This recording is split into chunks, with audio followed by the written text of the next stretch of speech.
എന്താ പെട്ടെന്ന് എല്ലാവരും കൂടി അങ്ങോട്ട് വരുന്നില്ല. അപ്പൊ ഞങ്ങൾക്ക് നിങ്ങളെ കളഞ്ഞു പോകുന്നില്ലേ? ഞങ്ങളെ മറന്നാക്കായിരുന്നു. അയ്യോ, അതുകൊണ്ടല്ല. പക്ഷെ അച്ഛനില്ലാത്ത വീട്ടില് ഇപ്പൊ 3 മാസം കഴിഞ്ഞില്ലേ? എത്ര നാളുകളെ കൂട്ടിയിട്ട് വളരെ കിടത്തിന് അങ്ങനെ അടിച്ചു കുറച്ചുനാളും കൂടി ഉണ്ടാക്കിയിട്ട് വല്ലപ്പോഴെങ്കിലും എനിക്ക് വരാലോ. വൈകുന്നേരം ആകുമ്പോൾ 2:30 മണിക്കാനും മനസ്സിലൊന്നും പാടാനും എഴുതാനായി കാര്യങ്ങളൊന്നും അല്ലേ? നിങ്ങൾ ആലോചിച്ച് ഒരു തീരുമാനമായിട്ടാണ് അച്ഛന്റെ സ്ഥാനത്ത് നിന്ന് പറയാൻ അവകാശം എത്ര കാലം നിങ്ങൾ ജീവിച്ചു? എല്ലാം കഴിഞ്ഞു. ഇനിയിപ്പോ ഒരു വാശിയുടെ ആവശ്യമുണ്ട്. ഞങ്ങൾ അവിയെ കണ്ടിട്ടാ വരുന്നത്. അയാളുടെ മനസ്സിൽ ഇപ്പോഴും 100 മാത്രമേ ഉള്ളൂ. അയാൾക്ക് ഒരു കിടപ്പില്ല. അച്ഛന്റെ കൂട്ടുമാരുടെ മുമ്പില് മദ്യപിച്ച് മദ്യപിച്ചില്ല. അച്ഛൻ വീണ്ടും മദ്യപിച്ച് വിവരം അറിയാതെ നിങ്ങൾ ആരും ഒന്നും പറഞ്ഞില്ല. അത് അവിടെ തന്നെയായിരുന്നു. അതുകൊണ്ട് അച്ഛൻ അങ്ങനെ അച്ഛന് തോന്നുന്നത് എന്തായിരിക്കും കാരണം?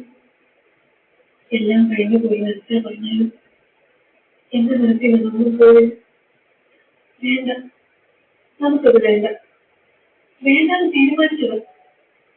എനിക്ക് അവരോട് ഒരു കുഴപ്പമില്ല. അത് എന്റെ ഏറ്റവും നല്ല ഫ്രണ്ടായിരിക്കും എപ്പോഴും. അത് മതി.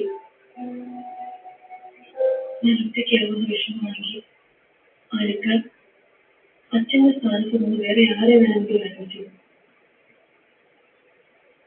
ഞാൻ സമ്മതിക്കും.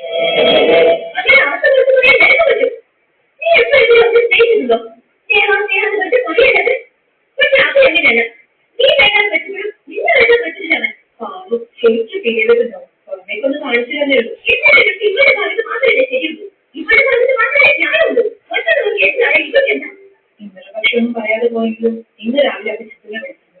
നിന്റെ തീരുമാനം അതാണെങ്കിൽ അവര് തീരുമാനിച്ചത് വേറെ കല്യാണം കഴിക്കും. അന്ന് വന്ന പ്രപ്പോസലില്ലേ, നമ്മളെല്ലാവരും കൂടെ വേർത്തിവിട്ട കുട്ടി അഭിയുടെ ഫ്രണ്ടിന്റെ മോൾ പ്രിയങ്ക. നീ ഒന്ന് ഞെട്ടിയോ? നീ ഞെട്ടി ഞെട്ടി. ഞാനെന്ത് ഞെട്ടിക്കുന്നത്? അവൻ ആരെയാണ് കല്യാണം കഴിച്ചത്? അവൻ എനിക്കെന്താ? ഷാരു, ഞങ്ങൾ സീരിയസ് ആയിട്ടാ പറയുന്നത്. നിങ്ങളുടെ കല്യാണം നടക്കണം, അതാ നടക്കേണ്ടത്. ഇല്ലെങ്കിൽ എല്ലാവർക്കും വിഷമാവും. നീ ഒന്നുകൂടെ ആലോചിക്കും. അത് ഇന്നും ഇവിടെ വെയിറ്റ് ചെയ്യും. വേണ്ട, വെറുതെ വെയിറ്റ് ചെയ്ത് അവരുടെ സമയം കളയാൻ പറ.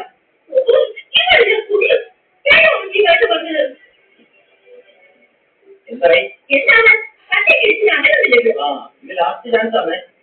ഇല്ലെങ്കിൽ റെയിൽവേ സ്റ്റേഷനിൽ നമ്മൾ ലേറ്റ് ആയിട്ട് ചെല്ലുമ്പോൾ ട്രെയിൻ പ്ലാറ്റ്ഫോം വിട്ടുപോയ പോലെ ആവും. നമുക്ക് പുറകെ ഓടാന്നേ ഉള്ളൂ. റെയിൽവേയുടെ മാറ്റി പോകും. പോട്ടെ, പോകേണ്ട ട്രെയിൻ ആണെങ്കിൽ പോകും. എങ്കിലോ ഞാൻ അവരെ വിളിച്ച് പറഞ്ഞേക്കാം. അവർ വരച്ചിട്ടുള്ളത് ആ ഡോക്ടർ പ്രിയ. അത്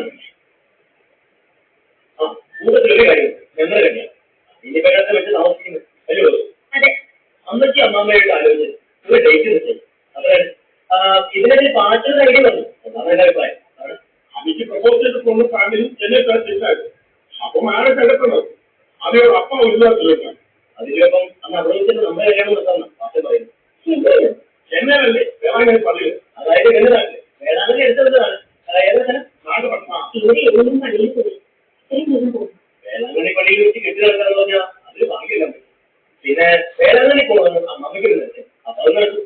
മാത്രമല്ല ഇവിടുത്തെ പള്ളിയിലാവുമ്പോൾ അച്ഛൻ്റെ ഭക്ഷണമോ മറ്റു കലാപരിപാടികളൊക്കെ 1-2 മണിക്കൂർ വരും. ഇതാവുമ്പോ 10 രൂപ കാര്യം. എന്റെ അഭിപ്രായം. ആ എല്ലാം ഇവരും കൊണ്ടാക്കി കൂടെ ഏർപ്പാട് ചെയ്തോന്ന് പറയുന്നത്.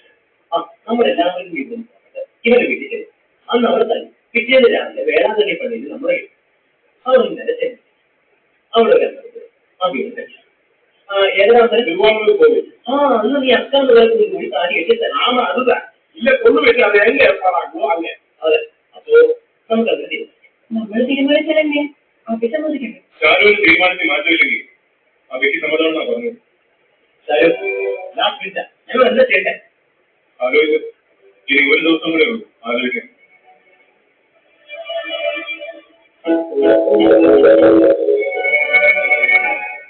കോഫി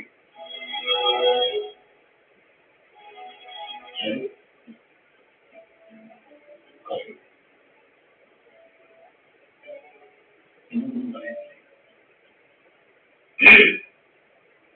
തീരുമാനത്തിന് വല്ല മാറ്റമുണ്ടോ? അപ്പോ ഇല്ല. ശരി, എല്ലാം സ്വന്തം. എന്നാ 29 മോർണിംഗ് 7:30 വേളാങ്കണ്ണി ചർച്ചിൽ இவங்க கல்யாணம். அது முடிச்சு மத்தியானம் திருவாரூர் போது அதுக்கு வேக ஆகுது. உங்க பேரண்ட்ஸ் ரிலேட்டிவ்ஸ் அங்க வந்து இல்லையா? நீங்க எல்லாம் 27 ஞாபகப்படுத்த 28 morning